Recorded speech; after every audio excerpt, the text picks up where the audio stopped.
नमस्कार, अपना प्रदेश उत्तर प्रदेश उत्तराखंड देख रहे हैं आप। मैं हूं आपके साथ पूजा मोहन पांडे। बुलेटिन की शुरुआत करते हुए सबसे पहले आपको बता दें, दिल्ली में बीजेपी की बड़ी बैठक चल रही है। बैठक में बीजेपी शासित राज्यों के सीएम शामिल हैं।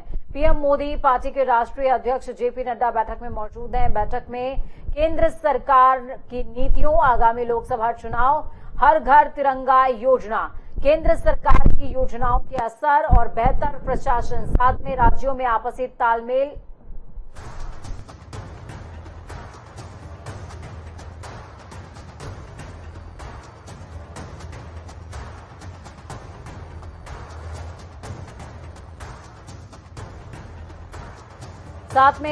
आपसी तालमेल कैसे बेहतर हो, इस पर बैठक में मंथन किया जा रहा है। बैठक में यूपी के CM Yogi Adityanath, deputy CM Keshav Prasad Maurya, Uttarakhand के सीएम पुष्कर सिंह धामी शामिल हैं। तो वहीं मध्य प्रदेश, हरियाणा, गुजरात, गोवा, महाराष्ट्र के डिप्टी सीएम देवेंद्र फडणवीस समेत दूसरे बीजेपी शासित राज्यों के सीएम भी इस बैठक का हिस्सा बने हैं।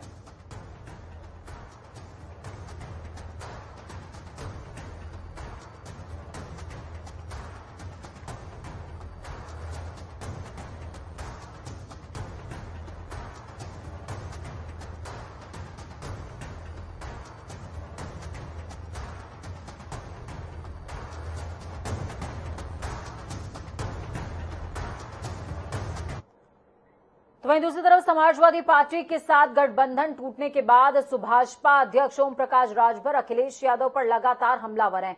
ओम प्रकाश राजभर का साफ तौर पर कहना कि गठबंधन टूट चुका है, अब बसपा के साथ मिलकर रणनीति करेंगे।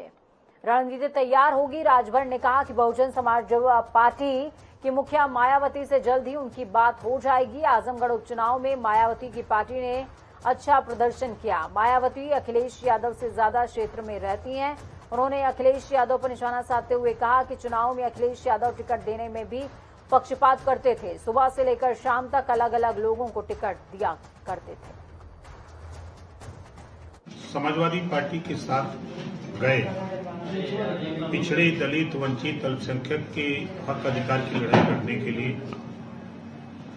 वहां जाने के बाद जब मैंने ऐसा महसूस किया तो चुनाव के समय ही हमारा उनका विवाद शुरू हो गया। जो प्रदेश में उपेक्षित जातियां हैं, जिनकी आबादी बड़ी संख्या में, यदि पश्चिम से हम शुरू करें तो बड़ी संख्या में कश्यप, पाल, प्रजापति, शाक्य, सैनी, माली, आरक, अल्पवंशी, बंजारा, बहेलिया, खंघार, ये जातियां पश्चिम में एक एक विधानसभा में 1.5 लाख, पौने 2 लाख, 1.25 लाख तक एक एक विधानसभा में है। इन्हीं को हम टिकट देने की बात की है। तो वहीं समाजवादी पार्टी के अध्यक्ष अखिलेश यादव ने 2022 यूपी विधानसभा में चुनाव में जो गठबंधन का गुलदस्ता सजाया था, अब वो बिखर चुका है। लेकिन सवाल ये है कि अखिलेश के साथ कोई गठबंधन टिकता क्यों नहीं है, क्योंकि अखिलेश यादव ने जब जब जिसके साथ भी गठबंधन किया, उन सब से उनका रिश्ता चुनाव के कुछ ही दिनों के बाद टूटता नजर आया, क्योंकि भाजपा को छोड़कर अखिलेश हर दल के साथ यूपी में हाथ मिला चुकी है। देखिए खास रिपोर्ट।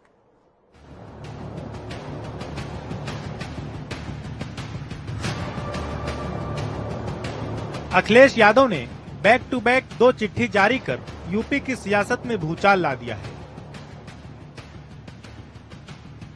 लेकिन बड़ा सवाल ये है कि अखिलेश यादव के साथ किसी का गठबंधन क्यों नहीं टिक पाता। अखिलेश ने 2017 में यूपी के विधानसभा चुनाव के वक्त कांग्रेस से हाथ मिलाया। तब यूपी में 2 लड़कों वाला नारा दिया था। लेकिन जैसे ही चुनाव के नतीजे आए, कांग्रेस और सपा का गठबंधन टूट गया।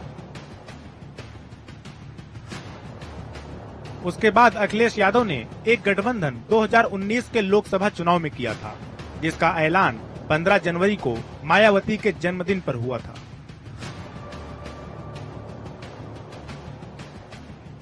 तब करीब 25 साल पुरानी नफरत की दीवार एक झटके में ढह गई थी।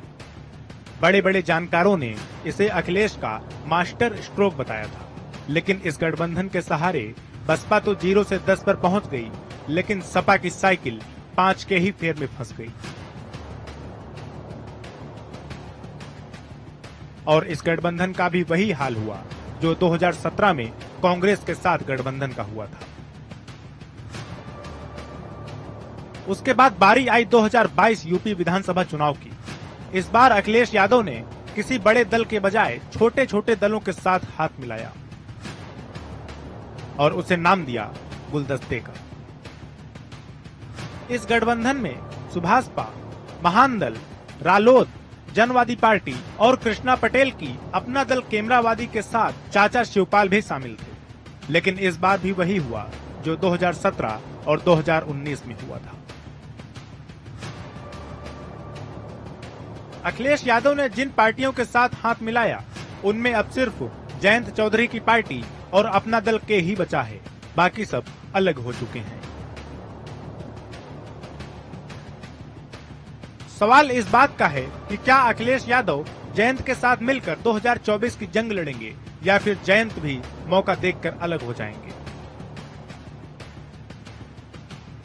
मतलब साफ है, अखिलेश यादव के सामने चुनौतियों का अंबार है, क्योंकि समाजवादी पार्टी अपने रामपुर और आजमगढ़ के किलों को भी गंवा चुकी है और अब सपा लोकसभा में सबसे बुरे दौर में खड़ी है। जब से अखिलेश यादव ने सपा की कमान संभाली है, वो हर बाजी हारे हैं। ब्यूरो रिपोर्ट, जनता टीवी। उत्तर प्रदेश में समाजवादी पार्टी की ओर से शनिवार को एक लेटर जारी होता है। इसके जवाब में शिवपाल सिंह यादव की पार्टी ने भी एक लेटर जारी करके अखिलेश यादव से कई सारे सवाल पूछे। अब इस विवाद में यूपी के डिप्टी सीएम केशव प्रसाद मौर्य की एंट्री हुई। डिप्टी सीएम के कांग्रेस और समाजवादी पार्टी पर ट्वीट करते हुए उन्होंने निशाना साधा। उन्होंने अपने ट्वीट में लिखा कि यूपी में सपा अब डूबता हुआ जहाज है। कांग्रेस विधान परिषद में हीरो से जीरो हो चुकी है। बीजेपी के साथ देश प्रदेश का विकास हो रहा है। इससे पहले डिप्टी सीएम ने सपा के राजभर और शिवपाल के स्वतंत्र करने वाले पत्र पर भी निशाना साधा था।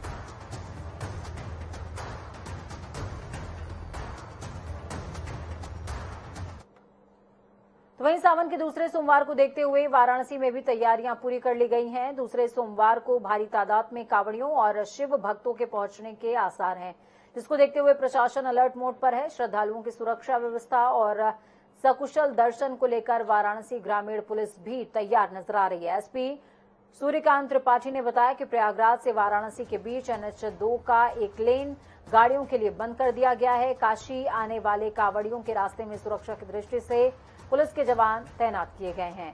मंदिर में सुगम दर्शन के लिए तमाम व्यवस्थाएं की गई हैं। उन्होंने आगे ये भी कहा कि मंदिर के पास होने वाले मेले में बिजली, पानी की व्यवस्था और मेडिकल की सुविधा भी उपलब्ध कराई गई है।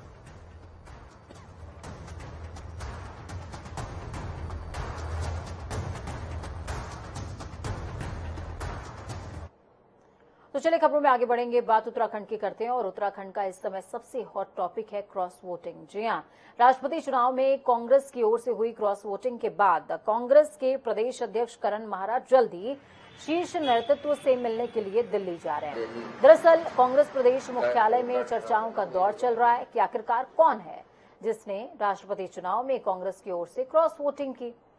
कांग्रेस प्रदेश अध्यक्ष करण माहरा का साफ तौर पर कहना कि कांग्रेस पार्टी के राष्ट्रीय अध्यक्ष सोनिया गांधी को समन जारी हुआ है, जिसके खिलाफ कांग्रेस आगामी 26 तारीख को गांधी पार्क में सत्याग्रह करने जा रही है। उसके बाद वो दिल्ली जाकर शीर्ष नेतृत्व से मिलेंगे। उन्होंने बताया कि दिल्ली में यहां की वर्तमान परिस्थितियों, क्रॉस वोटिंग, संगठन को कैसे मजबूत किया जाए जैसे तमाम जो विषय हैं उस पर विचार विमर्श होगा। तो वहीं भाजपा प्रवक्ता विनोद सोयाल ने कहा कि कांग्रेस प्रदेश अध्यक्ष चाहे दिल्ली जाएं, चाहे बंबई जाएं, कहीं भी जाएं, कुछ होने हवाने वाला नहीं है। 26 तारीख को सोनिया जी को फिर से सम्मन किया है। 26 तारीख को हम यहाँ सत्याग्रह करने वाले हैं गांधी पार्क में, और उसके बाद ही फिर जो टाइम वहाँ आगे का प्रस्तावित होगा उसमें करेंगे। चर्चाएं यहाँ की स्थितियों को लेकर है, क्रॉस वोटिंग को लेकर है, जो आप कांग्रेस को हम कैसे स्ट्रेंथ दें, आगे को मजबूत बनाएं, उन सारी चीजों को लेकर वहाँ विचार विमर्श होना है। उसी के लिए मैं जाने वाला हूँ। जीवट महिला को जिसका कि एक संघर्षों का जिसका जीवन एक संघर्षों से भरा हुआ है, उसको देश के सर्वोच्च पद पर एनडीए ने अपना उम्मीदवार बनाया और इसके अलावा अन्य राजनीतिक दलों से भी श्रीमती मुर्मू जी ने अपील की थी और उन्होंने अंतरात्मा की आवाज पर अपना वोट दिया है। मुझे लगता है कि कांग्रेस को अंतरात्मा की आवाज पर वोट देने वालों को सम्मानित करना चाहिए, न कि उन्हें अपमानित करना चाहिए। तो दूसरे के खेमे के जयचंदों को सम्मानित करना चाहिए और खुद के होते तो। देहरादून में विधानसभा अध्यक्ष ऋतु खंडूरी भूषण ने तीजोत्सव मनाया।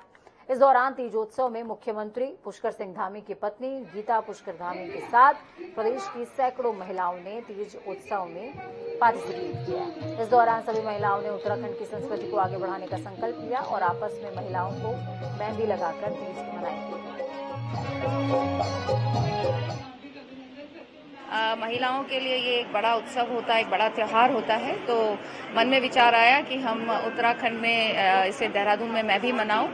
और मुझे आज बहुत खुशी है कि सब यहाँ पर बहनें पहुंची हैं, महिलाएं पहुंची और हम अपने उत्तराखंड फोक म्यूजिक का आनंद ले रहे हैं, उत्तराखंड के जो ट्रेडिशंस हैं उनका आनंद ले रहे हैं। हमारे धर्म में, हमारी परंपरा में तीज त्योहारों का बहुत ही बड़ा महत्व है और बहुत ही मतलब इसमें जो है हम लोग खासकर इन त्योहारों में एक दूसरे से मिलना जुलना करते हैं और इन कार्यक्रमों को आयोजित करते हैं और बहुत ही ये खुशी मनाने का जो है हमारा क्योंकि बहुत ही कम समय मिलता है। तो वहीं हरिद्वार कांवड़ मेले में अगले 3 दिन प्रशासन के लिए बेहद चुनौतीपूर्ण रहने वाले हैं, क्योंकि कांवड़ मेला अपने अंतिम फेज में आ चुका है और डाक कांवड़ की आमद बढ़ गई है। पैदल यात्रियों के साथ साथ डाक पैदल कांवड़ यात्रियों और डाक कांवड़ों ने सड़कों पर अपना कब्जा जमा लिया है। आपको ये बता दें कि डाक कांवड़ में एक बड़ी गाड़ी में 25 से 35 लोग हुआ करते हैं, उनका ग्रुप होता है जिसको जो वो कांवड़ लेकर के पहुंचते हैं। शिव भक्तों का ये ग्रुप 3 से 4 दिन हरिद्वार में रुकता है। इस बीच कांवड़िए खुद ही खाना बनाते हैं, खाते हैं। 14 जुलाई से शुरू हुआ कांवड़ मेला अपने चरम पर पहुंच रहा है और प्रशासन के आंकड़ों के अनुसार अब तक करीबन 2 करोड़ श्रद्धालु हरिद्वार से जल उठाकर कांवड़ लेकर जा चुके हैं। जिला प्रशासन का ये भी कहना है कि कांवड़ यात्रा सुचारू ढंग से चल रही है। प्रशासन को श्रद्धालुओं का भी सहयोग मिल रहा है। कांवड़ मेले में करीबन 4 करोड़ शिव भक्तों के पहुंचने का अनुमान लगाया गया है।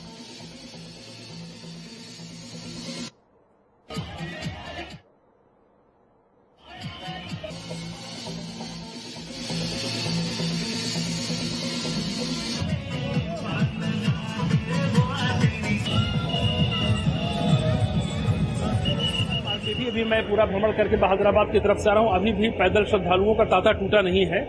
कांवड़ जो हमारी डाक से आती है, आप देख सकते हैं कि बैरागी कैंप में लगभग अब फुल होने की स्थिति आ रही है। अच्छी बात यह है कि जो आ रहे हैं वो साथ साथ निकल भी रहे हैं। ये सही है कि डाक कांवड़ हमेशा से हम लोगों के प्रशासन के चुनौतीपूर्ण होता है, लेकिन इस बार मैंने जो श्रद्धालुओं का व्यवहार देखा है वो बड़ा ही सहयोगात्मक है और प्रशासन के साथ पूरी तरह से सहयोग करके चल रहे हैं। तो चलिए खबरों में आगे बढ़ेंगे। फटाफट अंदाज में 25 अहम जिलों का रुख करते हैं।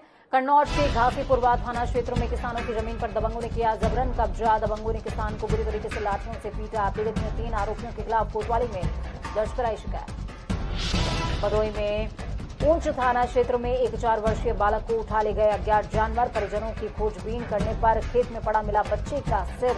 घटना की सूचना पर पहुंची पुलिस और वन विभाग की टीम जांच में जुटी। झांसी के चिरगांव थाना क्षेत्र के पारीछा बांध में पिकनिक मनाने गए 4 युवक नहाते समय एक हुआ लापता। घटना की सूचना पर पहुंची पुलिस की टीम गोताखोरों की मदद से युवक की तलाश में जुटी। शाहजहांपुर पुलिस को मिली बड़ी सफलता। पूर्व जिला पंचायत अध्यक्ष और पूर्व विधायक प्रत्याशी से 10 लाख की रंगदारी मांगने वाले शातिर अभियुक्त को किया गया गिरफ्तार। अलीगढ़ के थाना बन्ना देवी क्षेत्र में पति पत्नी के बीच हुआ विवाद। पत्नी की हत्या पर पति हुआ मौके से रफूचक्कर। घटना की सूचना पर पहुंची पुलिस ने शव को कब्जे में लेकर पोस्टमार्टम के लिए भेजती आई नजर। हरिद्वार दिल्ली हाईवे पर श्रद्धालु डीजे की धुन पर नाचते गाते दिखे। कांवड़ मेले में उमड़ा आस्था का सैलाब। धार्मिक गानों में नाचने से खुद को रोक नहीं पाए लोग। गोरखपुर के जिले के खजनी थाना क्षेत्र में जमीनी विवाद को लेकर 2 पक्षों में जमकर हुई मारपीट। सिपाही और बीएसएफ के जवानों ने चलाई गोलियां। दूसरे पक्ष के 3 लोग हुए घायल, हालत गंभीर। हरिद्वार के लक्सर रोड की हाईवे पर लगा 14 किलोमीटर लंबा जाम। कांवड़ियों को करना पड़ रहा है भारी परेशानियों का सामना। तो वहीं एसएसआई ने कहा जाम जैसी कोई स्थिति नहीं है। 11वीं के इंट्रेंस टेस्ट को लेकर एंट्रेंस टेस्ट को लेकर के एएमयू में लगाया गया हेल्प कैंप। गर्मी को देखते हुए की गई पानी और शरबत की व्यवस्था। बुंदेलखंड एक्सप्रेसवे के गड्ढे में गिरा युवक 4 घंटे तक जालौन एक्सप्रेसवे पर तड़पता रहा। हादसे में शिकार हुए युवक की आपबीती वीडियो हुआ वायरल। एटा में ट्रैक्टर ट्रॉली का पहिया मजदूर के ऊपर चढ़ने से मौके पर हुई मौत। पुलिस ने इस शव को कब्जे में लेकर पोस्टमार्टम के लिए भेजा। गाजियाबाद की निवाड़ी पुलिस पर ग्रामीणों ने लगाया गंभीर आरोप। युवकों को उठाकर लाखों की रकम वसूल करती है पुलिस। पीड़ित परिवार ने की कार्रवाई की मांग। लखनऊ के सीतापुर रोड हाईवे किनारे ईंटों से भरे ट्रैक्टर से बाइक सवार युवक की हुई टक्कर। हादसे में युवक की मौत। पुलिस ने अभियान चलाने के बावजूद इस तरह के वाहनों पर नहीं लग रही है कोई रोक। गाजियाबाद के कबीरनगर थाना क्षेत्र से पुलिस टीम ने किया 4 चोरों को गिरफ्तार। आरोपी के पास से पुलिस ने 6 कार सहित मोटरसाइकिल भी बरामद करी। उत्तराखंड पुलिस प्रशासन ने प्रदेशवासियों की सुरक्षा को लेकर नए कदम उठाए। दूसरे राज्यों से आने वाले उत्तराखंड में किराए से मकान लेकर रहने वाले का सत्यापन अनिवार्य। हरिद्वार के कनकल थाना क्षेत्र में घर के बाहर घूम रही बुजुर्ग महिला के गले से चेन लूटकर आरोपी फरार।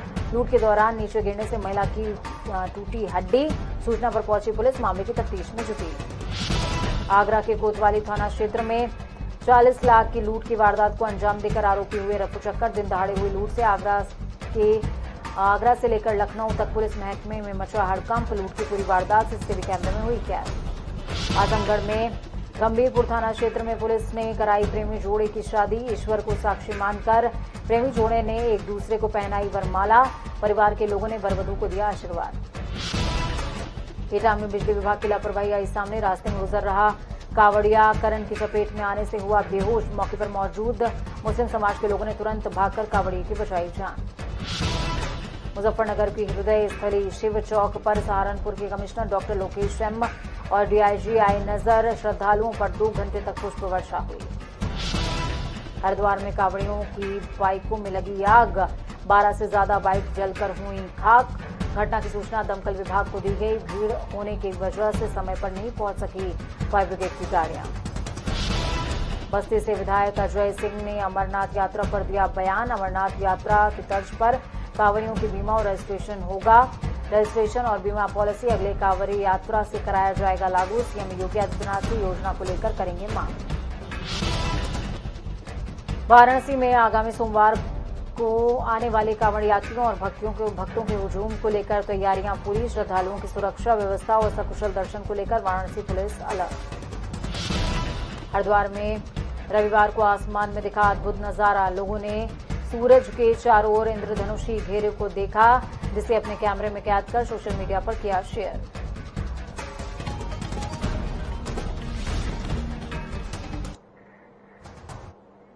वक्त यहाँ पर छोटे से ब्रेक का। ब्रेक के उस पार खबरों का सफर लगातार जारी रहेगा। बने रहिए जनता टीवी के साथ, क्योंकि हमें आपकी ताकत, अपना और अपनों का बहुत ज्यादा ख्याल रखिए। नमस्कार।